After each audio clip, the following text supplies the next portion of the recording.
एक आदमी, लाखों संघर्ष और एक ऐसी विरासत जिसने भारत का भविष्य बदल दिया। आज हम बात करेंगे भारत के संविधान निर्माता और सामाजिक न्याय के नायक डॉक्टर भीमराव अंबेडकर की।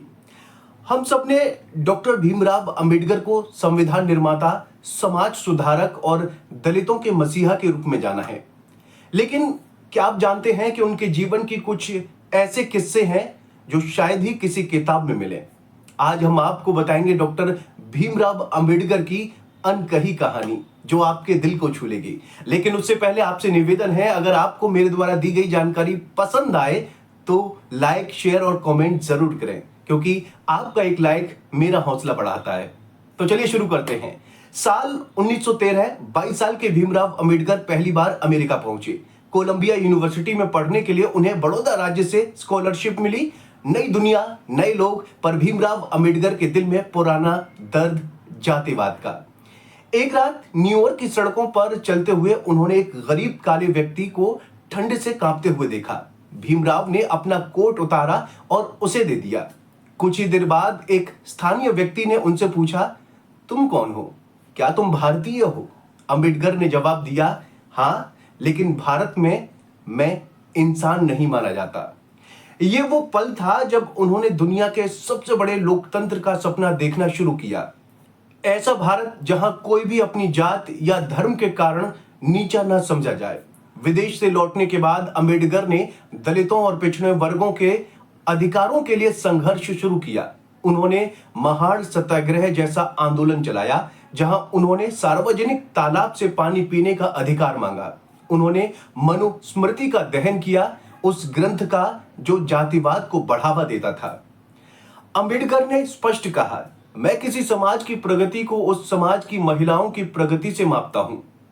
उन्होंने अखबार निकाले, राजनीतिक दल बनाए और हजारों लोगों को संगठित किया। उनका संघर्ष सिर्फ दलितों के लिए नहीं था, बल्कि हर उस इंसान के लिए था जो समानता और सम्मान चाहता था।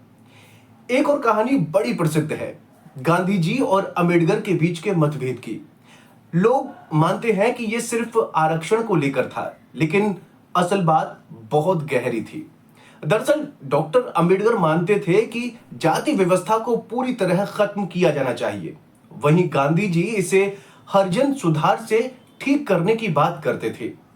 1932 में जब ब्रिटिश सरकार ने दलितों को अलग मताधिकार देने का प्रस्ताव रखा, अंबेडकर ने उसका समर्थन किया। गांधी ने इसका विरोध किया और अनशन पर बैठ गए। 1947 में जब भारत स्वतंत्र हुआ तो अंबेडकर को संविधान निर्माण समिति का अध्यक्ष बना गया। उन्होंने जो संविधान लिखा वो सिर्फ एक दस्तावेज नहीं, बल्कि एक सपना था, एक ऐसा भारत जहां सबको बराबरी का हक मिले। उन्होंने ये सुनिश्चित किया कि हर नागरिक को मौलिक अधिकार मिले। जाति, धर्म, लिंग या वर्ग की परवाह किए बिना उनके प्रयासों से कानूनन रूप से यह खत्म किया जाए। लेकिन वो यही नहीं रुके। उन्होंने समाज को चेताया, राजनीतिक स्वतंत्रता का कोई मूल्य नहीं अगर सामाजिक और आर्थिक स्वतंत्रता नहीं है। आखिरकार अंबेडकर ने समझौता किया, पूना समझौता, लेकिन उन्होंने कहा, मुझे मजबूर किया गया, ये कोई खुशी से लिया गया निर्णय नहीं था। ये कड़वा समझौता था जिसकी कीमत उन्होंने ताउम्र चुकाई। अपने अंतिम दिनों में अंबेडकर बहुत अकेले हो गए थे। राजनीतिक विरोध, सामाजिक बहिष्कार, स्वास्थ्य की समस्याओं से जूझते हुए उन्होंने लिखा, मेरा जीवन एक संघर्ष रहा, पर अगर मैंने किसी को हिम्मत दी तो वो संघर्ष सफल है। 1956 में उन्होंने बौद्ध धर्म अपनाया। अपने लाखों अनुयायियों के साथ उन्होंने उस वक्त कहा, मैं हिंदू पैदा हुआ लेकिन हिंदू मरूंगा नहीं। 6 दिसंबर 1956 को जब उन्होंने अंतिम सांस ली तो देश ने एक क्रांतिकारी को खो दिया, लेकिन उनकी सोच, उनका साहस और उनका सपना आज भी हमारे बीच जिंदा है। अगर आप चाहते हैं कि ये अनकही कहानियां और लोगों तक पहुंचें तो इस वीडियो को लाइक करें, शेयर करें और चैनल को सब्सक्राइब करना ना भूलें। डॉक्टर भीमराव अंबेडकर सिर्फ एक नाम नहीं, एक सोच है। जय भीम।